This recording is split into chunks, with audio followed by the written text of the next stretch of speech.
भूल करके भी इन देवता को तुलसी पत्र नहीं चढ़ाना चाहिए। क्या आप जानते हैं कौन से देवता को, कौन से भगवान को तुलसी पत्र नहीं चढ़ाना चाहिए?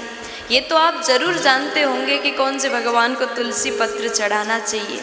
ये बात तो हमने भी कई बार बताया और आप सब जानते हैं। बड़े ध्यान से सुनिएगा, बहुत ज़्यादा काम आने वाला बात है।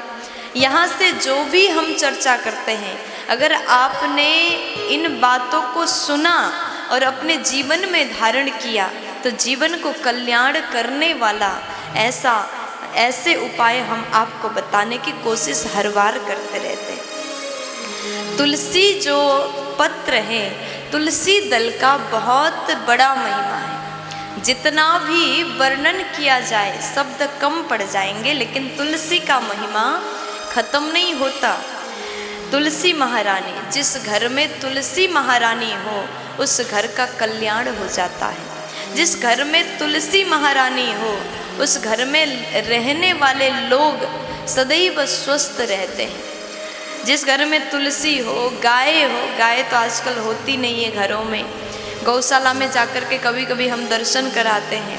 घर में लोग गाय रखना पसंद नहीं करते, लेकिन आज भी गांव देहातों में गौ माता को अपने घर में रखा जाता है, उनको विधिवत खिलाया जाता है, पूजन किया जाता है, गौ सेवा किया जाता है। हर घर में गाय आजकल लोग नहीं रखते। जहाँ पर गाय और तुलसी हो उस घर के रहने वाले, उस घर में रहने वाले लोगों का जो रोग है, जो ताप है, उसे गाय और तुलसी हरण कर लेती। बहुत बड़ी महिमा तुलसी का वर्णन किया जाए। जहाँ पर वृद्ध व्यक्ति हो, जिसकी मृत्यु अत्यंत निकट हो, मरणासन्न अवस्था में अगर वृद्ध व्यक्ति घर में लेटे हैं तो उनके सानिध्य में तुलसी पत्र रखा जाए, उनके गले में तुलसी पत्र का स्पर्श किया जाए तो ऐसे व्यक्ति नरक में नहीं जा सकते।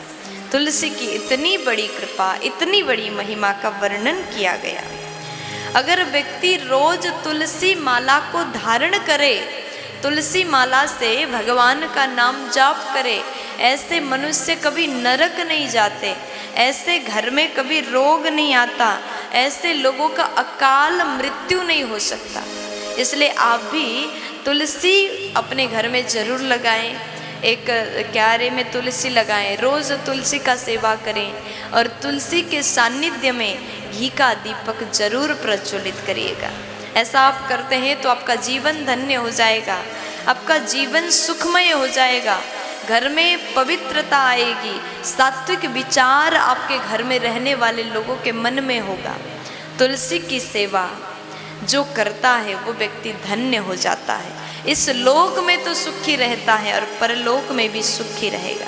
तो हम चर्चा कर रहे थे कौन से भगवान को तुलसी पत्र नहीं चढ़ाना चाहिए।